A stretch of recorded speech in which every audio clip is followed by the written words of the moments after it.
기를 바랍니다. 오늘 또 주의 성전에 오르시고 또 영상으로 예배드리는 우리 모든 성도들을 주의 이름으로 사랑하고 축복합니다. 힘들고 어려운 때지만 하나님의 은혜와 평강 가운데 믿음을 지키며 승리하는 성도들 되시기를 바랍니다. 우리 옆에 분 한번 같이 인사하겠습니다. 변함없이 하나님께 집중합시다. 변함없이 하나님을 사랑합시다.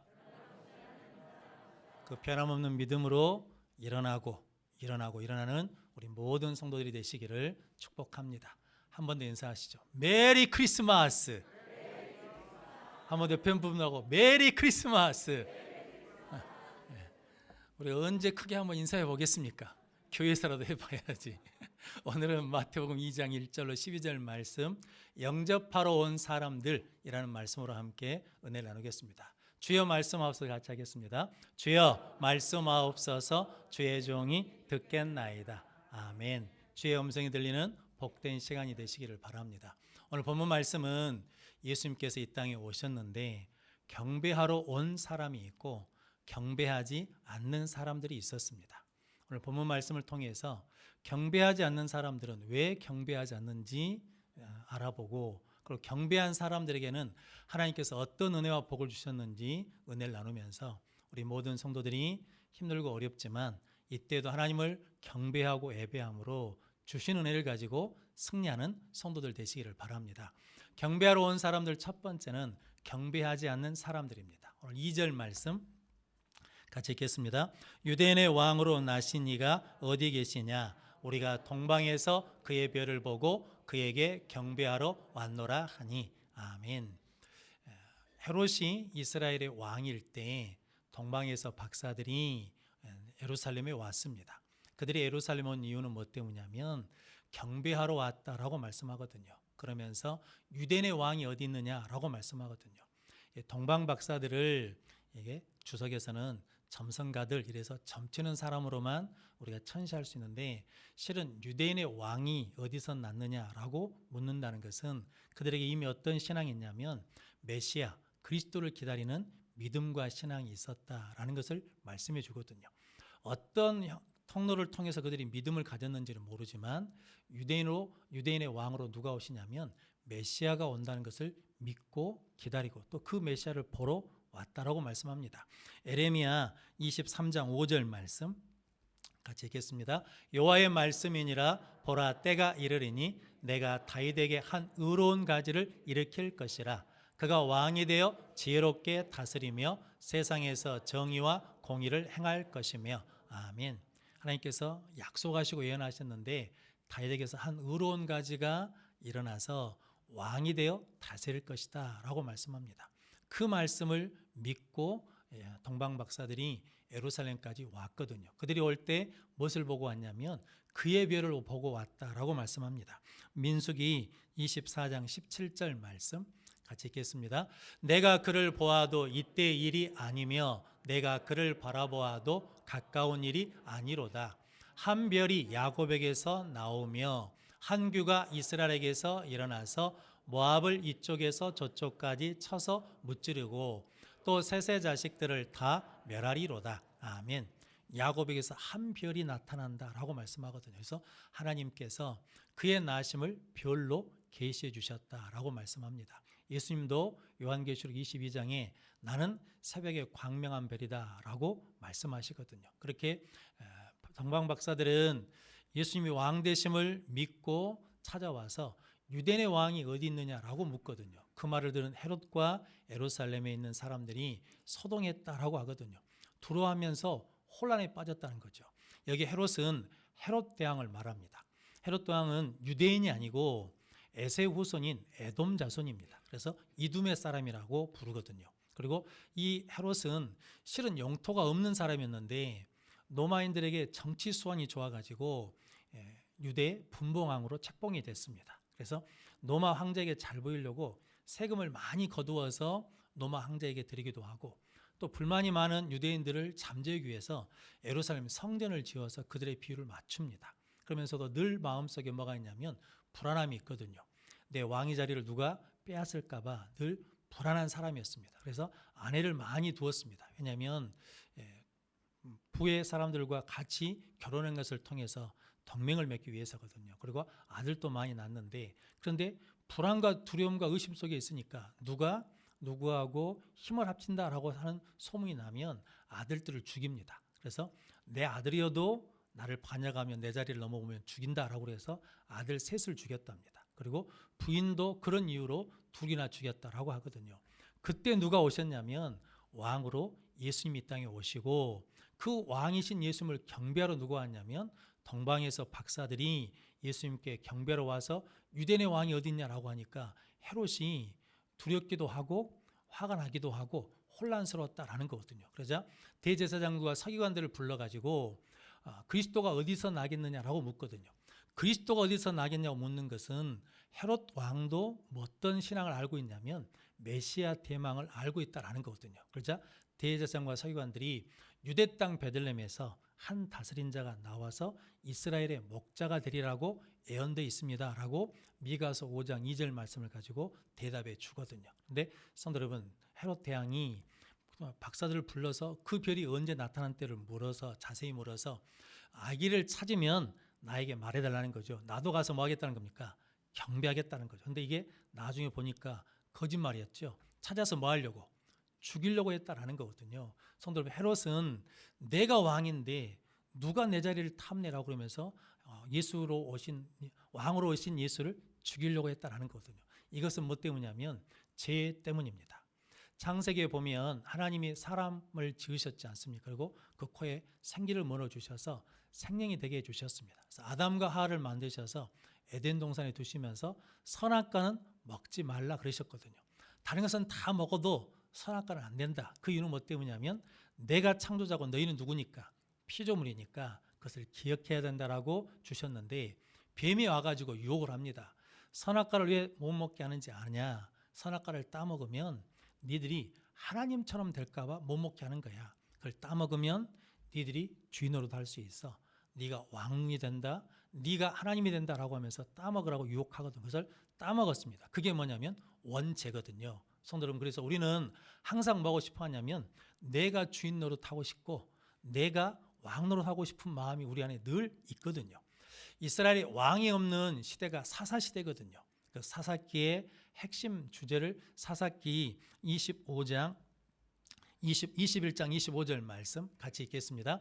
그때 이스라엘에 왕이 없으므로 사람들이 각기 자기네 소견에 옳은 대로 행하였더라. 아멘. 이스라엘에 누가 없으니까, 왕이 없으니까 사람이 각기 자기 소견에 옳은 대로 행했다라고 말씀하거든요. 그래서 우리도 왕이 없으면 누구 소견대로, 내 소견대로, 내 생각대로, 내 방법대로 살게 돼 있다는 거거든요. 근데 우리는 하나님이 우리의 왕 되시고 예수님이 우리의 왕 되심을 믿기에 우리는 누구 뜻대로, 하나님의 뜻대로, 하나님의 방법대로 살아가는 하나님의 백성, 하나님의 자녀가 된 줄로 믿습니다. 이런 것 때문에요, 세상의 사람들은 항복을 하면 그것을 굴욕으로 생각하거든요. 부끄러움으로 생각합니다. 그래서 우리나라 역사에 병자호란 때 청나라가 쳐들어와 가지고 인조 왕이 이게 청나라 태종 앞에 가지고 3번 이마에 땅을 찍습니다. 그리고 9번 절을 하거든요. 그걸 삼전도 굴욕이라고 합니다. 저는 이 경배라는 말이 어떤 말이냐면 이마를 땅에 찢다, 대다라는 말이거든요. 그런데 성도 여러분, 세상에서는 항복하면, 다른 왕에게 항복하면 굴욕이거든요. 그런데 꼭 그런 것만은 아닙니다. 세계 2차 대전 때 독일이 전쟁에 패해갈 때 이런 승산이 없다라고 항복하거든요. 일본은 좀 더 싸보겠다고 더 항복하지 않고 시간을 끕니다. 그러다가 히로시마와 그러면 나가사키에 원자폭탄이 떨어지거든요. 그래서 더 피해를 많이 봅니다. 그런데 항복했다고 해서 그 나라들이 끝나버렸냐? 독일은 훨씬 빨리 경제적 부흥을 일으키고 일본도 그 항복을 통해서 원조를 받아서 부흥을 일으켰습니다. 경제 부흥을 일으켰습니다. 성도는 그런 것처럼 신앙에서 하나님이 왕 되심을 믿고 그 앞에 엎드리면, 항복하면 하나님께서 자유를 주시고 승리를 주시고 능력을 주십니다. 죄에서 자유를 얻게 하시고 사망의 권세를 이기게 하시고 세상을 이길 수 있는 믿음을 줄 줄로 믿습니다. 그래서 예수님께서 요한복음 18장 37절 말씀 같이 읽겠습니다. 빌라도가 이르되 그러면 내가 왕이 아니냐? 예수께서 대답하시되 내 말과 같이 내가 왕이니라. 내가 이를 위하여 태어났으며 이를 위하여 세상에 왔나니 곧 진리에 대하여 증언하려 함이로라. 무릇 진리에 속한 자는 내 음성을 듣느니라 하신대. 아멘. 예수님이 십자가 앞에서 이제 빌라도에게 신문을 받으실 때 빌라도가 네가 유대인의 왕이냐라고 물 때 네가 다른 사람에게 듣고 한 말이냐, 네가 스스로 한 말이냐라고 되물으시거든요. 그러자 빌라도가 그럼 너 왕이 아니냐라고 되물을 때 예수님이 나는 왕이다. 나는 이 일을 위해서 태어났고 이 일을 위해서 세상에 왔다라고 확실하게 말씀해 주시거든요. 그러니까 예수님은 이 땅에 뭘로 오셨다는 겁니까? 왕으로 오시고 왕으로 사시고 왕으로 승리하신 분이다라는 것을 말씀해 주시거든요. 그러고 난 다음에 요한복음 19장 19절로 20절 말씀 같이 읽겠습니다. 빌라도가 패를 써서 십자가 위에 붙이니 나사렛 예수 유대인의 왕이라 기록되었더라. 예수께서 못 박히신 곳이 성에서 가까운 고로 많은 유대인이 이 패를 읽는데 히브리와 로마와 헬라 말로 기록되었더라. 아멘. 예수님이 십자가 달려 죽으실 때 빌라도가 거기다 패를 하나 붙였거든요.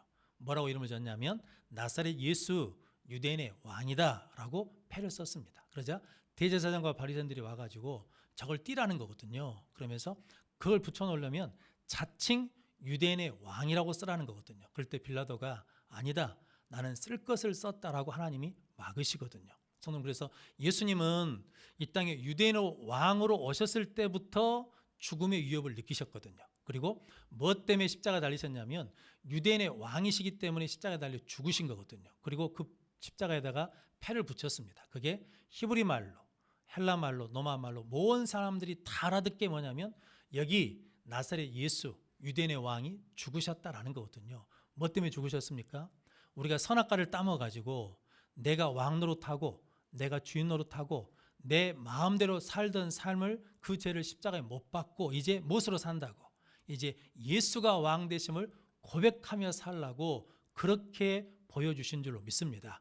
그래서 성탄절은요, 예수가 왕으로 오심을 믿고 고백하는 절기이고, 성탄절은 우리가 예수를 주로 고백하고 왕으로 고백하면서도 지금까지 내가 이 부분은 하나님을 왕으로, 예수를 왕으로 고백하지 못한 부분이 있다 그러면 그것을 십자가에 못 박고 예수가 나의 왕 되심을 고백하는 복된 은혜의 절기인 줄로 믿습니다. 성도는 그러면 하나님께서 우리에게 하늘을 열어주시고 승리케 하시는 은혜를 주실 줄로 믿습니다. CCC라고 대학생 선교하는 선교단체가 있는데 거기 총재를 했던 빌 브라이언트라는 목사님이 계시는데 이분이 수억 명의 대학생들을 그리스도교로 인도했거든요. 그러자 많은 사람들이 묻습니다. 목사님은 하나님이 무슨 복을 주셔가지고 그렇게 세워주시고 사용하시고 그렇게 많은 복을 주셨습니까? 라고 할 때마다 늘 고백하는 게 있답니다. 그렇게 고백하시는데 내가 젊었을 때 하나님과 계약을 맺었답니다. 어떤 계약을 맺었냐면 나는 예수 그리스도의 종입니다 라고 계약을 맺고 거기다 친필로 사인을 했대요. 그래서 나는 이제 내 소견에 오른 대로 사는 것이 아니라 예수님의 종이 되어서 예수님께 항복해서 예수를 왕으로 모시면서 그분이 지시한 대로, 그분이 말씀하신 대로 순종하며 살겠다라고 결단했더니 그때부터 하나님이 세워주시고 열매 맺게 하시고 복되게 해주셨다라고 말씀하거든요. 그러면서 고백하기를 예수를 영접한다는 것은 내 인생의 버스에 예수님을 모시는 것이 아니라 내 인생의 버스 운전석에 예수님을 앉히는 것, 예수님을 모시는 것이 예수님을 영접하는 것이다 라고 고백했다라고 합니다. 성도 여러분, 우리 인생의 주인은 나였습니다. 그런데 예수님이 그 죄를 해결하시기 위해서 유대인의 왕으로 십자가 달려 죽으셨습니다. 그리고 이제 우리는 예수가 왕 되심을 고백하며 그분을 경배하는 믿음의 성도로 부름받은 줄로 믿습니다. 그런데 헤롯 왕은 그 소식을 듣고도 자기를 내려놓지 못했습니다. 그 자리를 비워놓지 못했습니다. 예수님께 양보하지 못했습니다. 더 큰 문제는 대제사장과 서기관들은 하나님이 약속하신 말씀을 알고 전하면서도 그들은 뭐하지 않았습니까? 예수를 경배하러 오지 않았습니다. 그들은 신앙이라고 하는 이름 안에 있으면서도 예수를 뭐로 고백하지 않으니까, 왕으로 고백하지 않으니까 그 예수를 경배하지 않는 것입니다. 성도 여러분, 이제 우리가 성탄을 앞두고 예수님이 이 땅에 왕으로 오셨습니다. 그 왕으로 오신 예수님을 영접하고 고백함으로, 경배함으로 하나님이 은혜 주시고 복 주시는 우리 모든 성도들이 되시기를 주님의 이름으로 축복합니다. 경배하러 온 사람들, 두 번째는 경배하러 온 사람들에게 주신 은혜입니다. 오늘 9절 말씀 같이 읽겠습니다. 박사들이 왕의 말을 듣고 갈새 돈방에서 보던 그 별이 문득 앞서 인도하여 가다가 악이 있는 곳 위에 머물러 서 있는지라. 아멘. 박사들이 왕의 말을 들었습니다. 아기 예수가 어디에 태어났다는 겁니까? 베들레헴에서 태어났다니까. 그 말을 듣고 이제 베들레헴으로 가는데 그의 별이 문득 앞서서 인도에서 아기 위에 서더라라고 말씀하거든요. 성도 여러분, 예배하러 오면, 경배하러 오면 하나님이 앞서서 우리를 인도해 주실 줄로 믿습니다. 그래서 예배하는 자에게 인도하신 은혜를 주십니다. 성도 여러분, 집이 가까우신 분들은 빨리 5분 만에 올 수도 있고, 어떤 분은 30분 걸릴 수도 있고, 어떤 분은 1시간 걸릴 수도 있거든요. 근데 그 시간조차도 하나님 뭘로 여기신다는 겁니까? 예배로 받으신다라는 거거든요. 그래서 그 시간은 허비한 시간이 아닙니다. 그럼 성도 여러분, 여러분들이 예배하러 오면 하나님께서 앞서서 인도해 주시고 우리가 가야 될 정확한 곳으로 인도해 주실 줄로 믿습니다. 창세기 24장 7절 말씀 같이 읽겠습니다. 하늘의 하나님 여호와께서 나를 내 아버지의 집과 내 고향 땅에서 떠나게 하시고 내게 말씀하시며 내게 맹세하여 이르시기를 이 땅을 내 씨에게 주리라 하셨으니 그가 그 사자를 너보다 앞서 보내실지라. 내가 거기서 내 아들을 위하여 아내를 택할지니라. 아멘. 이 말씀이 어떤 말씀이냐면 아브라함이 백세 얻은 이삭 아들 며느리를 구하기 위해서 종을 자기 고향 땅으로 보냅니다. 가서 며느리를 구해오라는 거거든요. 그러자 종이 주인님, 만약에 그 여자가 따라오지 않으면 당신 아들 이삭을 데리고 고향 땅으로 갈까요? 라고 그랬더니 이제 아브라함이 하는 말이 아니다. 하나님이 나를 그 땅에서 떠나게 하셔서 이 땅을 내 후손들에게 주시겠다고 약속해 주셨다. 네가 가면 하나님께서 그 사자를 앞서 보내셔서 순전하게 만나게 할 것이다 라고 말씀하셔서 이삭의 이 아내 리브가를 데려오거든요. 아브라함은 하나님께 예배드린 사람이잖아요. 가는 곳마다 뭘 쌓습니까? 제단을 쌓거든요. 그러면서 여호와 일의 제단을 체험하거든요. 하나님 뭐 해주신다는 겁니까? 준비해 주셔요. 하나님께 내가 예배하고 경배하면 하나님이 앞서 가셔서 순정케 해주시고 준비해 주신다는 믿음이 있거든요. 성도 우리도 그렇게 하나님을 예배하고 경배하면 하나님께서 앞서서 인도해 주시는 은혜를 누리게 될 줄로 믿습니다. 신명기 31장 3절 말씀 같이 읽겠습니다. 여호와께서 이미 말씀하신 것과 같이 내 하나님 여호와께서 너보다 먼저 건너가사 이 민족들을 내 앞에서 멸하시고 내가 그 땅을 차지하게 할 것이며 여호수아는 내 앞에서 건너갈지라. 아멘. 신명기는 모세가 가나안 땅을 앞에 두고 이스라엘 백성들에게 하나님만 섬기고 예배하며 하나님께 순종하라라고 주시는 말씀이거든요. 그렇게 하나님을 믿고 경배하며 나가면 하나님께서 앞서 그 땅으로 건너가셔서 가나안 7 족속을 물리쳐 주실 것이다 라고 말씀하거든요. 성도 여러분, 우리가 예배하면 하나님이 일하십니다. 우리가 예배하면 하나님이 역사하십니다. 우리가 예배하면 하나님이 싸워주십니다. 해결해 주십니다. 예배하는 자에게, 경배하는 사람에게 그 은혜를 주시겠다는 거거든요. 성도 여러분들이 예수가 나의 왕 되심을 믿고 고백함으로, 그렇게 경배함으로 하나님이 앞서 건너가셔서 해결해 주시는 은혜를 누리는 성도들이 되시기를 바랍니다. 그리고 오늘 10절 죄송합니다. 숙명여대 초대 총장인 임숙재 총장님이 계십니다. 이분이 17살에 시집을 가셨답니다. 그런데 19살에 가부가 됐어요. 그러니까 여자로서는 기구한 인생을 살게 된 겁니다. 동네 어르신들이 젊은 나이에 어떻게 살까라고 하면서 불쌍히 여기고 혀를 차니까 그것이 싫어가지고 무작정 서울로 상경했답니다.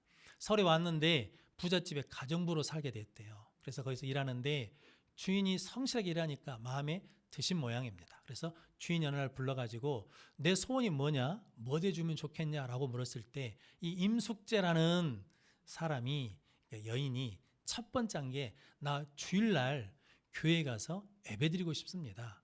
그 다음에는 뭔데?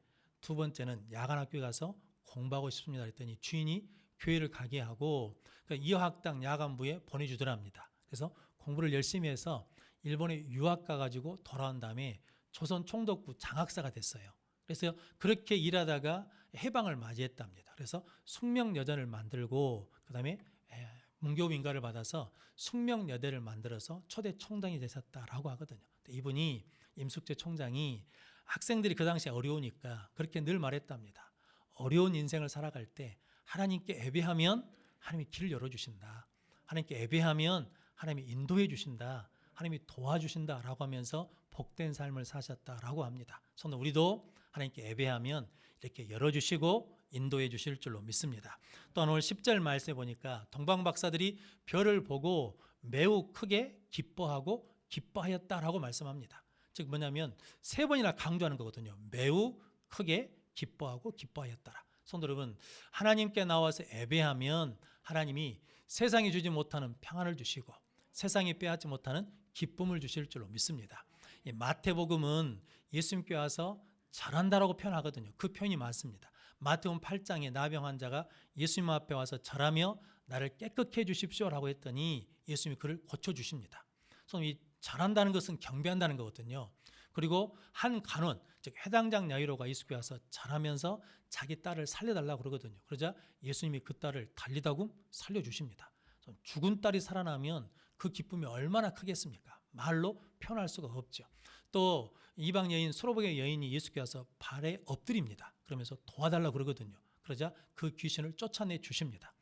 마태복음에서는 예수님께 와서 절하고 경배하면 하나님이 치료해 주시고 살려주시고 해결해 주시는 은혜를 누리게 되거든요. 그래서 우리도 하나님 앞에 나와서 예수가 나의 왕 되심을 믿고 경배하면 엎드리면 성도 하나님께서 우리에게도 그 은혜를 주실 줄로 믿습니다. 그 기쁨의 은혜를 누리는 성도들이 되시기를 바랍니다. 오늘 11절 말씀 한번 같이 읽어보겠습니다. 집에 들어가 아기와 그의 어머니 마리아가 함께 있는 것을 보고 엎드려 아기께 경배하고 보배압을 열어 황금과 유황과 몰약을 애물로 드리니라. 아멘.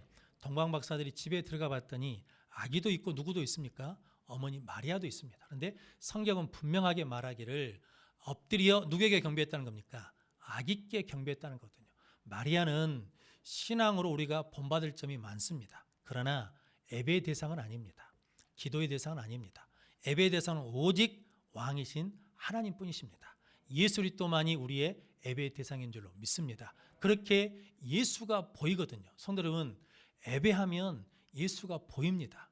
안 보이는데요? 보일 때까지 기도하고 보일 때까지 예배하면 예수가 보이면 성도 여러분, 예수님은 길이요 진리요 생명이기 때문에 길이 보입니다. 말씀이 들려집니다. 생명을 얻게 됩니다. 그럼 성도 여러분들이 끝까지 예수가 보이는 예배자, 경배자 되시기를 바랍니다. 또한 예배를 드리면 예수가 보인다는 거거든요.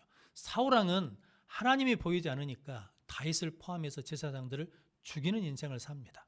근데 다윗은 하나님이 보이니까 사울을 포함해서 많은 대적들을 살리는 삶을 살거든요. 성도 여러분, 우리도 하나님이 보이면 예수님이 보이면 생명 있는 삶, 살리는 삶을 살게 될 줄로 믿습니다.